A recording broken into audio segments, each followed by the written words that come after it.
again, everybody. Sorry about that long wait, but we had to get everything absolutely perfect for this next feature match, which is between two legends of different varieties. It's SethManfield, who is one of the top Magic players in the world, versus Crokeyz, who is the #1 Magic streamer in the world. All right, so this is going to be an intense game. Yeah, I'm really looking forward to this game. They played recently on the Boomer Showdown where Crokeyz took it 2-0 out of SethManfield. So I'm pretty sure SethManfield is out of blood in this game, in this matchup here. But man, I mean, Crokeyz and Seth, I I don't want to make a prediction here for other reasons here. Here we're gonna see Seth's deck. It's actually not Gruul Adventure. This is Mono Red. It's a really interesting deck. So SethManfield is kind of famous for his mono red deck. He used to have a mono red deck at Worlds, made it to the semifinals, and we're gonna see a mono red deck here. It's basically I'm gonna attack you every turn and play Embercleave. That's the deck of the name. The name of the deck. And yeah, so with the new set, we got some cards in the deck. Mostly it is the 2-drop from Zendikar Rising, which is also a free 1-drop, and we also got some flip lands damage. Yeah, and then Crokeyz will be playing a mono green food deck. Yeah. So there's going to be some wolves, some Trail of Crumbs. I can't remember if he has the troll in his deck. You probably know it a lot better than I do. Yeah, so the food deck is a really funny story of Crokeyz as well. I remember I was just working as usual here at my computer, watching Crokeyz playing, going against the food deck. It's like, why are there trolls in the graveyard? So here we're gonna see Crokeyz mono green food deck. We have 4 trolls, we have 1 Kogla, and we have an Ugin main. This is really interesting. Ugin main is like Esper Doom. I need an answer main, and this is the Ugin and the Kogla for the Doom deck. Also a Thrashing Prontodon. I like the configuration a lot here. Wow, no, I'm really impressed with this mono green version here. I think this is a version that has game against Esper as well, but we're gonna see it here against Mono Red, and Wicked Wolf, Lovestruck Beasts are definitely cards you want to have in that matchup. Yeah, I think what I like seeing here is just the Witch's Oven. That's just so classic Crokeyz. Yeah. So Witch's Oven main deck here is mainly for 2 cards. One is the Bone Crusher Giant. Having Witch's Oven always gives you the option to sacrifice your card on a deadly Bone Crusher Giant, which makes that Adventure card fizzle. So you would get rid of the card. Also, it's a card you want to use against exile effects, because if the card would get exiled, you don't get it in your graveyard, and maybe you cannot get it back. So you can make sure that your Troll King always stay in your graveyard, and it generates 2 food, which is only 1 food off getting it back. All right, so we are getting this game started. So it looks like we'll be following the board from Seth's side. We'll be able to see Crokey's hand. Whew, they're getting everything set up. I don't know. Who do you think could pull this off? Oh, the mono red or so the mono green food? I think it's also important here. The coin flip for mono red is definitely something you want to win. The food has life gain. The food has creatures that are really big to block. It's hard to say. Like deck choice wise, the mono green food is something you want to play to face Gruul, and mono red is not too far away from Gruul. I think. Deck wise, maybe I would give it to Crokeyz here. But SethManfield is a top deck king. He definitely knows how it's done, and yeah, I'm looking forward to it. This is I'm really happy about this matchup because it's one of my favorite ones. So it seems like we have a little bit of trouble here. They have to challenge. It is actually somewhat difficult making sure that you both select the exact same thing. Yeah, so. I mean, it happens to everyone, right? It happens to me so many times. And one person chooses tournament match, one person just chooses challenge match, and oh, there we go again. Oh, there we go. Okay, so we got the tournament match, best of 3, traditional standard, timers on, all of that good stuff. Hopefully that's what Crokeyz chose. And assuming it is, we should be connected here soon. And did they manage? Did they manage? I don't think so. I think maybe Crokeyz didn't get the right one this time. We'll get it eventually. Oh, maybe? Content Do created. we get it? And now Arena is like, I Maybe? think I don't want this to happen. So yeah, we're back here. It seems like we have a problem with setting up the match or the challenge itself, but I'm still really hyped for the matchup, and I honestly believe it's going to be a really good game. I'm looking forward also who wins the coin flip, because I think this has a lot potential here. Yeah. If Seth wins the coin flip, mono red on coin flip is always hard to beat. Yeah. And even if Crokeyz gets game 2 at that point, then Seth has, turn 1 on game 3 as well. But that's assuming that's how that goes. We don't know. It could be the complete opposite. So again, I think the mono green food deck is in general a really good deck against Gruul, and you can go so big and wide on board that even an Ember Clip is not too scary, especially you run on Frontodon, which has 4 toughness, and many of the removal spells only do 3 damage. Sure, there's just some cards, but yeah, here we go. Let's go, guys. All right, and we begin. Only 1 land in that opening hand. Easy mulligan. Curve is here. We have a curve, right? Here we have a curve. We have a 1, 2, 3 drop and another 3 drop. It's one of the times I see Seth mulligan, which is really rare because there's hashtag no mull for Seth. That's his philosophy, and there was no Seth keep. I will have to talk about this with him after the game. Looks like Crokeyz is pretty excited that he had to mulligan. Yep, that makes him happy. And we get rid of 1 land. I'm gonna draw lands, no biggie. I'm SethManfield. Definitely. Okay. Yeah. So Crokeyz is a love friendly hello. Which is, and that's a SethManfield here. He knows he will draw a land. There's no problem for him to find a land here. That's just the way it works, and he knows it. He's probably smiling, and it's like, I knew this will happen. So on Crokeyz side, we have some ways to ramp, and we have a love struck piece as a defense. A 5/5 is huge. It's incredibly good because you can block all the creatures that the mono red deck has. And here you have a 1/1 on board, which makes you think, should I deal with this now? Should I deal? Is there a potential wolf on Crokeyz hand? And let's. And Seth just goes for the attack. I don't think he actually expects Crokeyz to block here with, except anything maybe, but the 1/1 human. But since Seth left the mana open, can't he make the Kargan bigger?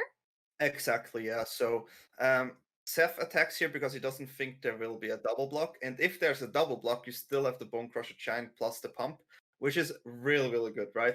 Attacking here, definitely Crokeyz thinking of all the ways, all the cards Seth could have on hand here. And he knows there's a lot of removals on hand as well. So that's a difficult choice here. Is it a bluff? Is it not a bluff? But that's really the spot where you want to bluff as a mono red player. Absolutely. And I am a little bit sad that Seth does not have a sleeve for his deck. Well, but he at least has a cute little pet. So that's what Seth wanted.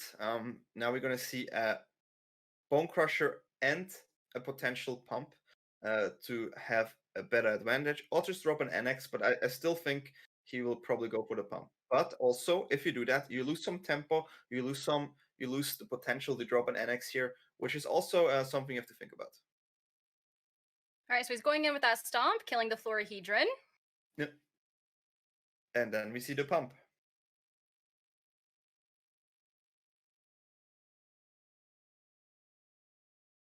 All right, and now it's back to Crokeyz. Ooh, he got that Trail of Crumbs, but he's going to go ahead and save face. Say, hey, I play a 5/5. You can try attack me again. I have a 5/5 creature here.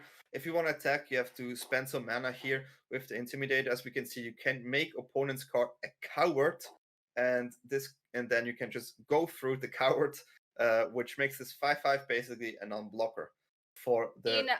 I would cower in fear if someone was coming at me with a giant hammer too, or maybe that's an axe. Anyway, giant weapon, you're coming at me. Yeah, pretty intimidating. So here we're going to see an NX with which that card has devotion. And yeah, this is pretty good. So we see All right, so now we get to see both of the players and how they're dealing with this. It looks like Crokeyz isn't very happy about this Intimidator. Seth just seems like, yeah, this is about how he expected everything to go. Yeah, Seth is like, this is what I do. I just play my cards. I attack. He's like, oh no, the coward. No, no, no, no. That's probably what he's thinking right now.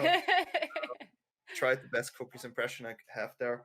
But yeah, so you try to ramp again. You try to play out your cards as many as you can, because if you draw a land here, you are able to play the Feasted Troll King. And all you want to do is you want to dodge the Embercleave. You do not want to see Embercleave. The Embercleave gives you always this psychological advantage of, hey, I just attack. Let's see what you do. And yeah, let's see. Seth could just attack and say, like, I have a Embercleave here. Maybe I have one. Maybe I don't. It's right? true. He's got enough mana to bluff it easily. Easily, yeah. And because he has that Bone Crusher in hand, there will be that pause. Yep, exactly. That slight delay making Crokeyz even more on edge that he might have it. Yeah, so this is no Embercleave, please.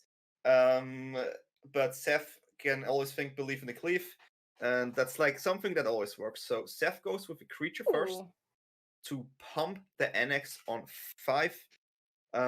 I like it. You can also cower away the 5/5 again if you want to, and offer the trade there with the 1/1. So I like this. I like 9 damage to face. Well, maybe. It depends if he blocks with that Florhegion or not. Yeah, he's gonna attack with everything here because he knows. So if there's a block on the champion, you just get a token, right? Because of NX. Whenever a creature dies with 4 or less power, you get 1 token. If a creature dies with 4 or more power, you get 2 tokens. And at this point, you go like, okay, you can block my NX, I get 2 tokens. You can block my champion, I get another token, and you still have 3 extra creature on the board and threat an Embercleave next turn.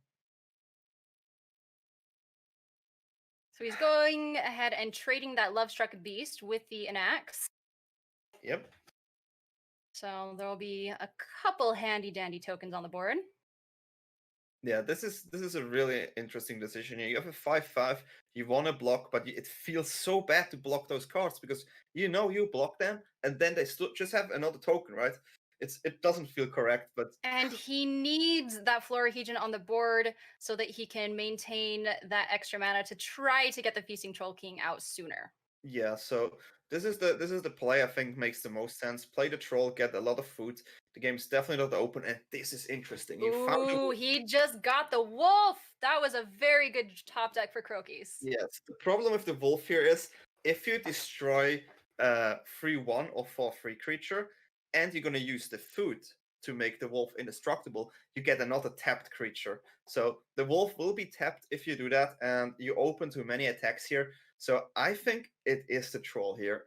It feels the best, but then again, you also can see the cleave coming through, but even the troll doesn't help. This is a really tough spot, and many decisions for Crokeyz here to think through.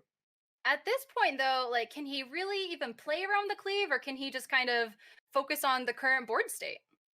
Also, good question. Maybe you just try to get rid of the champion, but just to make sure you have at least 1 creature less on board and you have a blocker. So I think he's thinking of getting rid of the champion here. You still have a mana open, and then you can use it for the wolf here. And this is the play we see from him here, and I think it's the correct play. Play the Witch's Oven as well. And yeah, I would have done the same. Okay, no cleave here for not quite the card that Seth needed. That would have been a good card to have earlier on in the game. It's not a bad card now either, but yeah, not great. It's a 0/1 for 1 mana that only gets stronger if you play a land. It's definitely the card you do not want to draw. That's like, I like it on the main hand, right? So you can actually attack a lot in the beginning. Later on, it's basically just -1 for Embercleave. That's all it does. Or sometimes you can actually buff it with the castle or give devotion to Annex. Crokeyz is happy to see this. Really happy. No Another cleave. Annex. Yep. So at this point, Crokeyz is like, okay, there's no cleave. That is good for me. I don't have to worry about it. I have my troll in my hand. I have my defense with the wolf. I can make the wolf indestructible, so I have a really good block here. And now Seth is thinking, maybe I should make sure the wolf goes away, so I can actually push 3 damage. But if that happens, you maybe get the token, but it's a really tough spot here, to be honest. Crokeyz somehow stabilized here, and Seth really wants to find the cleave.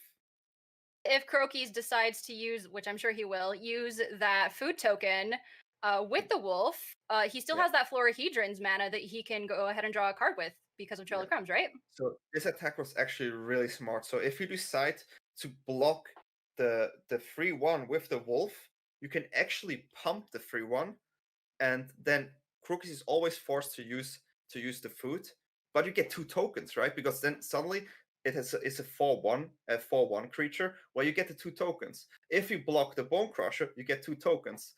So now we're going to see exactly this interaction from Seth here. Oh, so he he's to not pumping it. Yeah, maybe waits for the food activation here. Because now you still get the information on what Crokeyz is drawing first, right?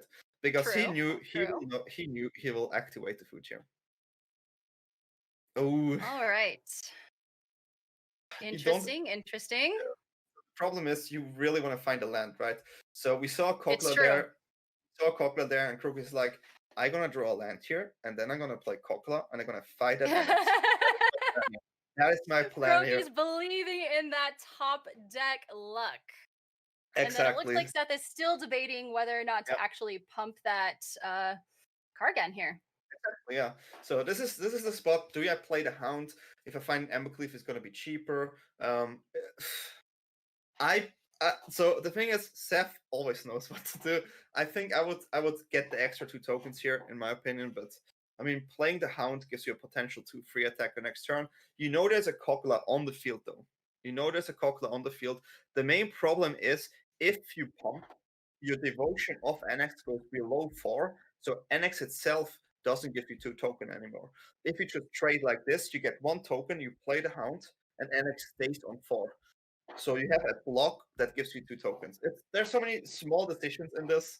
I really like it, and here we see another food. Yep.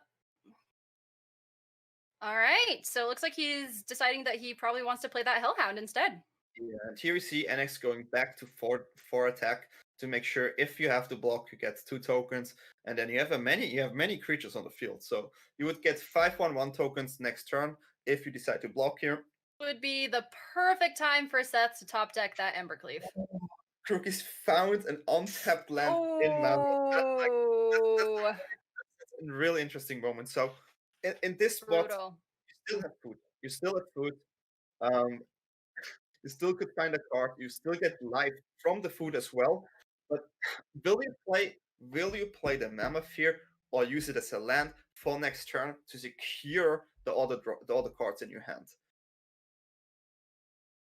I think he's playing it. Yeah, he's gonna play it. He wants that extra blocker, it looks like. Yeah, definitely have the extra blocker, and on top of that, the chances of finding a land with the extra food there, it is there. And Seth top decking land, but the land does boost his Hellhound. Yep. So it's not a completely useless land. Yeah. So now Seth is in a really tough spot. It's basically, I believe in the cleave time now. Believe in the cleave. It's absolutely believe in the cleave, because now Crokeyz is gonna make sure he's gonna have a board, and this is where this deck shines against this more red aggro decks. Oh wow, he goes for the attack. He's like, I have a cleave on hand. Now I want to see Crokeyz' reaction. Crokeyz is trying to figure out what's going on. He's wondering if he's bluffing that Embercleave, or if he's maybe just got that Bone Crusher Giant, or if maybe he's just holding up nothing. Yeah, this is a math moment. This is where Crokeyz is like, okay, math is for blockers. I am the blocker here. I need to calculate every possibility, which is actually really, really tricky, right? Is this a bluff? Is this another bluff? And SethManfield, cold, just I attack, instant attack, smiling here. He knows that's the play. He knows I have to attack here and make Crokeyz think. And especially if he's like, if he does think that Seth has that Embercleave, right? Because he could Embercleave that Anax, and oof, so brutal. Yeah, I really like this block. So So the thing with this block here is, oh my god, you need to eat the. So Crokeyz needs to eat the food here to survive, because if he does, Absolutely. if he's, oh my god, this is lethal. Oh no, you can still activate the oven in reaction, but now you can't, because now it's lethal, and Seth knows it's lethal because you have. Ooh, another Troll King. Yeah, and this is it. Oh, brutal. So game one goes. Not the card he was expecting. Yeah, so game one goes to SethManfield. This was a Goes to the really mono good, red. really good game. Wow, this is something Seth does. He plays with your mind.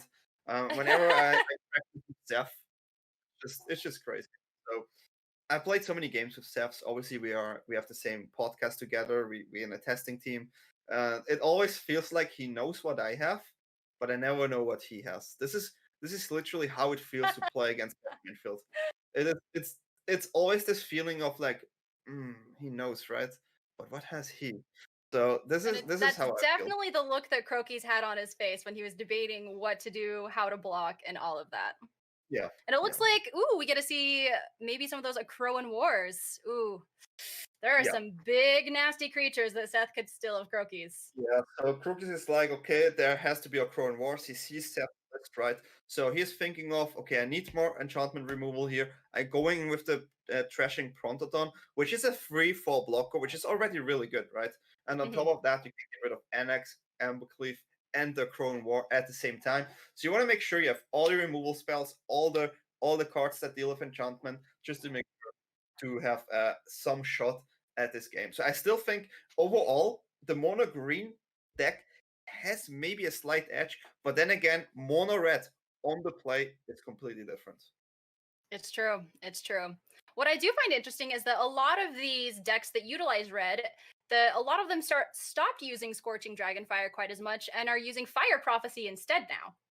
Yeah, so the thinking behind this is that mono red and Gruul are lists that run like really many lands because of the flip lands. So you don't want to flood too much, and with Fire Prophecy, you can actually bottom a land and draw a new card. And this is what's the main reason to keep Fire Prophecy in those type of decks instead of the exile effect of Dragonfire. Ooh, 2 Shield Breakers in opening hand so far. All right. Yeah, interesting. It's definitely interesting. So Crokeyz kept a 2-lander with a goose on hand, and yeah, if Crokeyz finds land, the hand is definitely good. Seth found another land here. It's a bit of a slower. Is hoping probably to get that turn 4 henge out. Yeah, definitely. That's the main goal of the green based deck. They have the potential to turn 4 henge with the Mammoth or the Lovestruck Beast. Here you probably just go boost and then maybe play the token as well. So here there are some micro decisions for Crokeyz. I can see him playing Goose here just to make sure you have the ramp ability. But then on the other hand, there's double Amber Shieldbreaker, and if Seth uses the Amber Shieldbreaker on the card, you kind of feel like there has to be a second one. But then again, it's also nice in general just to make sure there's no ramp. Exactly. So Seth debating exactly what we were just talking about, whether he wants to go ahead and kill that food token or if he just wants to hang out for a bit. Yeah, so I think he's going to do that, yeah, just to make sure there's not too many spells, because the hand Seth has here is not the hand you're looking forward to. Ooh, right. That's really interesting. So this is okay. This is one of the toughest spots to be in the mono green deck. So you lost the option to actually play the Mammoth and have the 4th land open next turn, because you only have 1 land on hand and you have a Mammoth. The Mammoth would come in tapped. But if you play the Mammoth here tapped, you cannot play the Lovestruck Beast, and you want to play the Lovestruck Beast to play the Henge next turn, right? But you miss the land. At this spot, it's really, really hard. This is really tricky. And if you play the Mammoth out, there are many 3 damage removals. So I'm really looking forward how this is going to work. This is probably the toughest spot ever. You really wanted to see a land here, and the Mammoth makes it just really hard. Absolutely. Yeah, so it looks like Crokeyz was really struggling at debating what to play, but it looks like he's just going to go for that beast. And Yeah, I He's think at this point, still aiming for turn 4 henge. yeah, at this point he's believing in the henge. Belief in the henge is a new thing, and That's what I was saying. the land. That's not a land, Oh, but it is actually a food token. It is actually a food token. Do we gonna see the mammoth as a land here? I think we're gonna, because it's still really hard to deal with the last rock piece. He knows that, and we're gonna see a land absolutely. here with additional the goose mana open to create another food if their food would be destroyed by the Emerald Shieldbreaker. Absolutely. It's gonna be hard here. And Crokeyz knows that it's going to be a little bit difficult for Seth to get rid of his Lovestruck Beast Yep. here. So he feels probably pretty safe about being able to get that henge out next turn. Yeah, getting the henge out is really, really nice, definitely here. So we know that Seth has an Embercleave on hand, right? You cannot. The problem with this situation is you need kind of a board to make sure your NX gets the Embercleave. Yep. That's like the way to go over the green deck, but there's a And he Kugla does as have well. another one of those Intimidators in hand. Yep, yep.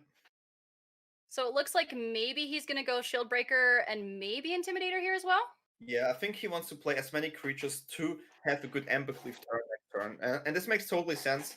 And if I would be Crokeyz here, when you see the mono red player goes for the decisions like this, you kind of feel there will be an Embercleave next turn. So you have to think about it. You still have a 5/5, you still have a henge, and yeah.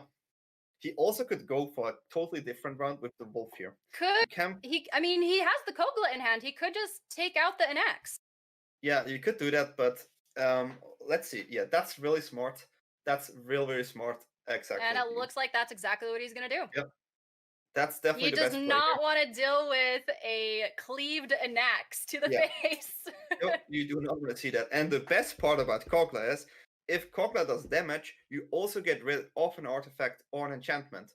So even if Seth decides to play another NX, if damage from Kogla goes through, which will be probably hard because you stay back as a blocker, you can still deal with artifacts or enchantments. Exactly. Really well played. Well and it played looks like here. Crokeyz went ahead and played that Mammoth as a land. Yeah, so next turn you have a 2-mana henge. You want to The make value there. It can't get any better than that. This is where you want to be as the green deck. You want to have your henge, you want to have your big creatures, and from that point, you just try to draw creatures. Creatures, play out the creatures, get you An bored, entire board state of creatures. Yeah, exactly. So Seth is like, wow, okay, I go back to my plan, I play the NX here, and he kind of gets the feeling there has to be a henge, because he keeps the Ember Shieldbreaker on hand. And that card can actually deal with the henge. But Crokeyz already gets value from it. Oh wow! Oh wow! Oh wow! That's gonna be really painful now. That's definitely gonna be really painful. Crokey I don't think Seth is gonna be very happy when he sees this henge right now. That's gonna be not fun. It would actually be great if we could actually see his face and how he wants to deal with that. Yeah. Yep, he definitely is not fond of that. No. It still makes sense to play the creature at some point just to get a way to go over it. And yeah, here you attack. Oh, it's on attack. True, it's not even doing damage. Yeah, right. This is impressive. I mean, this is where you want to be. So Seth is debating whether to block her. Looks like he's not going to do it. So maybe he's just going to go full force cleave next turn. Yeah, but he doesn't really have the damage to here's a way, which is take it all out. You can just get rid of that card here, no problem, because it gets +1/+1. You don't even have to use the food. You didn't draw any. Yeah, it's too much here, and this was really, really powerful. I love the lines Crokeyz took here. Playing the Kogla pre-henge was just the best play ever. Absolutely, getting rid of the biggest start on the board. Yep, a potential. What would it have been? About a 7/7 in X. Yeah, so here you go back to the Rob of the Rich, because that's the card you want to have on the plate, right? You wanna have a turn 1 creature, turn 2 preferably Rob of the Rich, because you can actually steal many creatures, right?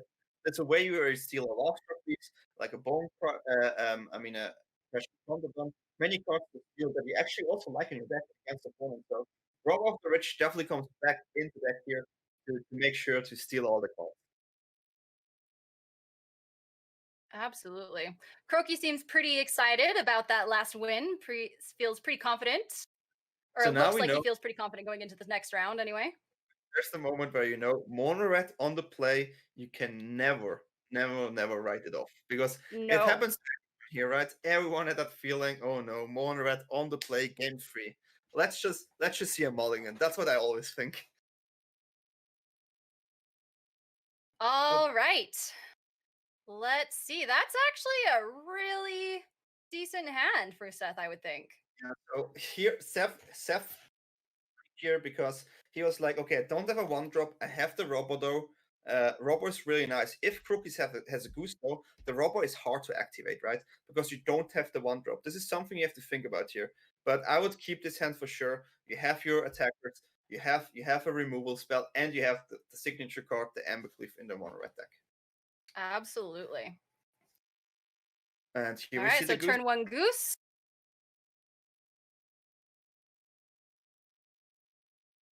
I mean, All right, so Seth has a couple options here. he can try to start stealing cards here, or he can just go for the Intimidator to have a haste creature next turn. There's some ideas here. I mean, you what is the best way to go to Ambercleave? Or you make a totally different approach. You destroy the Goose with your Bone Crusher. Right. Yeah, There's so many.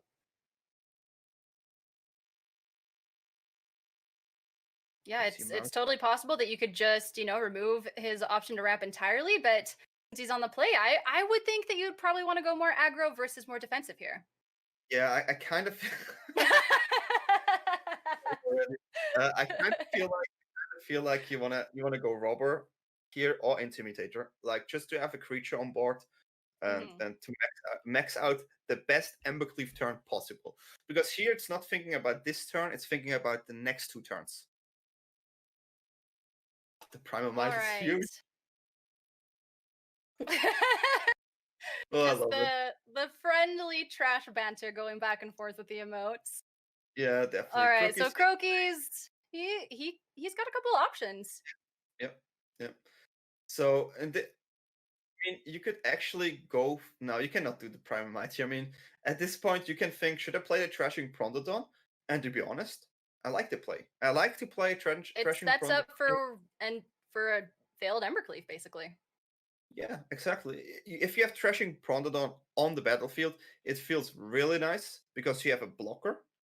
Well, it doesn't block too well into Intimidator, but you still have a block on board, and you have a creature that next turn can use Primal Might efficiently.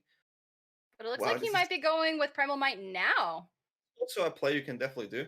You want to make sure that he doesn't have a creature on board before Annex hits the battlefield, so this makes totally sense. And now Seth has to decide whether to play the Robber, kill the Goose, or just play the Giant. Yeah, so it's a tough one. It's a really tough one. So I think I think you go Robber and play a land and attack. And it looks like he'll be able to steal something. Oh, land, but that's a land. That's that land. That's a land, yeah. So he's not happy with that land. He was like, "Give me that Love Struck Beast so I can actually use it. Give me that." It didn't happen. Here, what we're gonna see here is a Mammoth on hand and a Great Henge. Which means if that Mammoth survives, we're gonna see a Great Henge next turn from Crokeyz. And currently, there's not really. Well, actually, I mean, it's a hefty price, but they could get rid of the Mammoth. This is really tough. I honestly think you have to do it. You can still think of playing Bone Crusher Giant and hope for an Ambercleave next turn, right? You still see this, but if there's a henge into another Primal Might, you get punished big time. So it's true. This is definitely a hard one. This is definitely not an easy decision here. And this is what Seth is thinking. Do I have to get rid of it? Looks like he's doing it. Yep, he is not taking the chance of Crokeyz possibly having that henge in hand, which he does. He doesn't want that turn 4 henge. And here we see and he wants to go ahead and steal. Oh, another land. Oh man, yeah. This is how it feels when I play Rob of the Rich. This is exactly how. So Crokeyz, it looks like he could do either the Thrashing Brontodon here. He could do the Florahedron if he wants to ramp more. Yeah, I have the feeling at this point. So you want to play if you play the Prontodon, you basically save yourself from a next turn Embercleave. But then again, you cannot play Hench the next turn efficiently right now. Exactly. Really tough turn. Also, again, really tough turn. Double Hench. Also, you don't prefer that too much. No. You know there's an Embercleave. You always know there could be an Embercleave, and this is something you have to think about here. They always have it. Always. But that Thrashing Prontodon is something Seth doesn't want to see. Ooh, good draw. Ooh. Yeah. But then there's a double hench. It's the benefit to double hench, I guess. You get rid Yeah. of one, you get another. Yeah, the double hench. Hench is just. This is one of my favorite cards in Eldraine overall, and I'm sure many go like, oh, Eldraine is too powerful, but no, Eldraine is the best set. I love Eldraine. I'm not sure how you like it. It's a fun one for sure. So Seth is thinking pretty hard here. He's debating whether to play that Bone Crusher Giant, and he's going for it. And then he'll play that Castle Embereth, and he's passing the turn now. All right. Ooh, there's that beast that Crokeyz needed a while ago. So the thing is, you need to keep up 1 mana just to deal with Embercleave. That is something you have to keep in mind, because you cannot play Tangled Frodon and the Lovestruck Beast. You can also not do the 1/1 token and the Lovestruck Beast because you don't have mana open. I think this is just a hard cast of the Lovestruck Beast as a 5/5. And here we go. Crokeyz goes with the 5/5. Maybe place the Tangled Florahedron as a land here, just to make sure you get easier to the Great Hench. But you don't have to do that here. I mean, the Florahedron is a 1/1, so if he saves it for the beast to attack with eventually, that could work too. Yeah, exactly. So he knows. So Crokeyz plays around the Embercleave every single turn here, and Seth knows. Okay, Crokeyz probably reads my Embercleave here really well. How do I play this here? This draw is an interesting draw. The main problem with Shadow Skull smashing here is the only card you get rid of is the Goose, and Right, that doesn't which help. is the least of his worries right now. Exactly. You can maybe he's actually thinking of playing the Shield Breaker, but he learned last game there are hench. That was a bad idea. So And here as is soon as he like, does it this turn, he'll regret it again. I like this attack. This is actually the attack you want to do. Wow, Interesting. so interesting. Okay. Oh, I So see. he's blocking with the Brontodon, expecting the Embercleave, right? And then he would just sacrifice the Brontodon to get rid of the Embercleave. Exactly, and he doesn't want to block with the Lovestruck Beast here, because the Lovestruck Beast guarantees him the hench next turn, playing the Florahedron on the hench, getting the extra draw there. So this is the reason why he blocks with the Prontodon. It's a really tricky decision here, and Seth knows the moment he plays Embercleave, that Prontodon is gone. Ooh. Yeah. Taking back the block? Yeah. Honestly, I think this is the right decision not to block here, mainly because if you block, you lose your Embercleave insurance.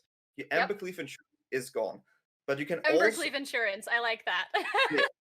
This Embercleave insurance, but you also think it could be removal, right? There could be removal out there, and I personally think this is a really good read of Crokeyz here against Seth. Absolutely. This is the moment. He's still tempted to maybe do it. Yeah, you will see more damage, but it doesn't feel too good, right? 4 damage into a hench it's not perfect. It's not the perfect world. So No. you know you get rid of the hench next turn, but Embercleave is gone. I like it. This is a really high gameplay here. We see 2 players absolutely playing every single turn, thinking about every outcome. Beautiful to watch. And these are both players who are so calculating in their moves that they really do think about the Yep. different possibilities and outcomes of all those possibilities. And oh, Seth is going for the Ember Cleave. 4 damage here. Yeah, I think that's good. So even if you have blocked, so this way Crokeyz made sure you have to play the Ember Cleave. You want to even push that. Yeah. Okay, let's see. What was that draw? Wicked Wolf. Both players are so focused right now. And Seth probably isn't too upset about that henge because he knows that he can get rid of it. But I don't think he's going to be happy to see the second one. There's so many things, like so many small things here. You have, so as Crokey, you go like, okay, I have the Ember Cleave on board. Do I play this Mammoth as a land? Or do I not play it as a land? For Seth, it's like, okay, I will 100% deal with this Ember Cleave. My board is still looking weaker. This is a really tough spot for Seth. He's like, believe in the Cleave again. I believe in the Cleave again. Exactly. He's just really hoping to top deck another Ember Cleave here. Because that Shatter Skull Smashing really isn't helping him here. Yep. Will you play it as a land or not? So if you play this, so the thing is, if Crokey plays it as a land and draws a land, he can go henge into Wolf next turn. Which is exactly what he's thinking right now. That's probably the thing he's thinking. If he's not playing Mammoth and draws a land, he can go henge into Mammoth next turn. So those are the 2 options he has, and this is what he's thinking. He also have the extra land in the creature there. And now we're gonna see. Is that a All right, he's gonna play it as a land. That's the opposite of the Cleave. Oof. Nothing against dogs, but this card is literally the opposite of the card you want to draw. That's the second time that's happened to Seth this game. You want to draw every card before this card in this spot of the game. Every land, you like every land more than this card right now. Because so we know that Seth is going to take care of that henge, but what else do you think he's really going to do here? Because do you think he's just going to expend his hand? So I think he will attack with the Bone Crusher here to force a block on the 5/5. And if there's a block on the 5/5, he can deal with the 5/5 and at the same time deal with henge. Because he doesn't know, Crokeyz doesn't know there's a card on the hand, right? So as we see here, that's probably the line Seth goes. This is really. Here's Crokeyz debating all the math, debating if he could take 4 damage or potentially 10. Yep. So there's also Castle Ember Breath in the game, which gives you the potential. Oh my god! So I think there's a buff with the castle and then getting rid of the henge. This is what we're gonna see. It looks really highly favored for Crokeyz here, though.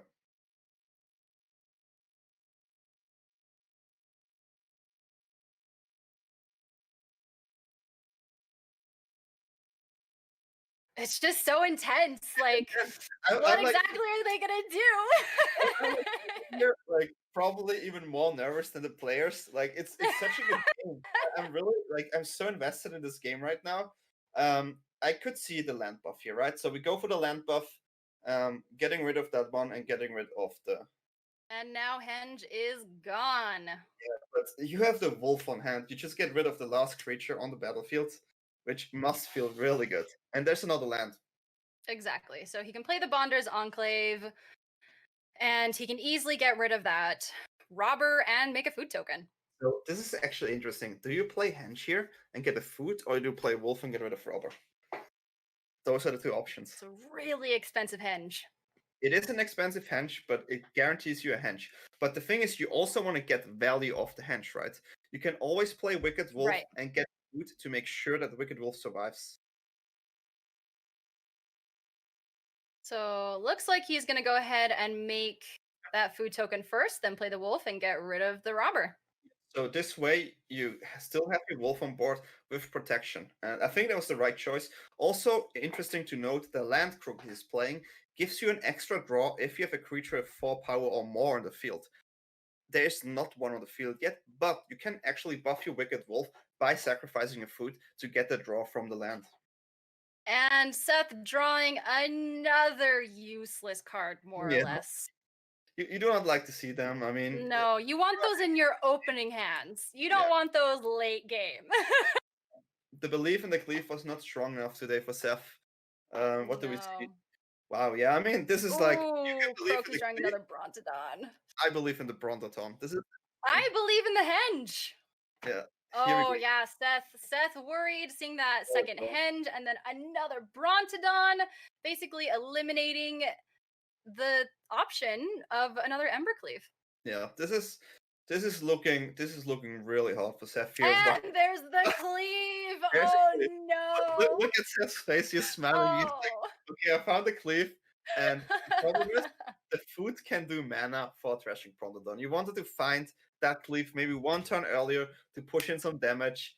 And you kind of know that Prontodon top Oh. deck into cleave top deck is just, so he's shaking his head. Seth is like, oh, The why? irony of the situation. Yeah, And he doesn't even have enough mana to get rid of the Brontodon. Yeah, Even if he wanted to wait one more turn to play the cleave. yeah. That's oh wow. Yeah, there's probably 0 outs for SethManfield here. It's a really good match. I'm still loving it, and Seth knows, yeah, I cannot come back from this. There's the concede. All right, so it turns out that the henge was greater than the Embercleave here. Yeah, so Crokeyz wins this game against SethManfield 2-1. So this is the second time in a row he won against SethManfield in a tournament setting. This must make Crokeyz really happy. Just tell all the boomers, hey, I'm also a really good player. I can defeat you guys, no problem. Exactly. Those arena zoomers versus those paper boomers. Yeah, Classic good matchup there. Yeah, I mean, the age difference is probably almost nothing. Like maybe I think it's 3 months actually. So, but still, yeah, really good game. Mono red against mono green food. Impressive game. Impressive high gameplay. Many micro. Very high gameplay. Love to see those micro decisions. Makes it really entertaining. If you know both decks, if you know both playstyles, you can see those little things in the game, and I really love them. I just love seeing like the players and just knowing what's going, like you can just know what's going on in their head, that they really are just calculating all those different outcomes because that's the type of players that they are, which is why they both are so successful with what they do. Yeah, exactly. Both really think 10, 20 things at the same time. This could happen, this could happen. And also not just that turn, what happens the next 2 turns, right? Seth tried to prepare his Embercleave turns, while Crokeyz thinks ahead how he can prevent those Embercleave turns 2 turns later. So this is a really high level of gameplay here.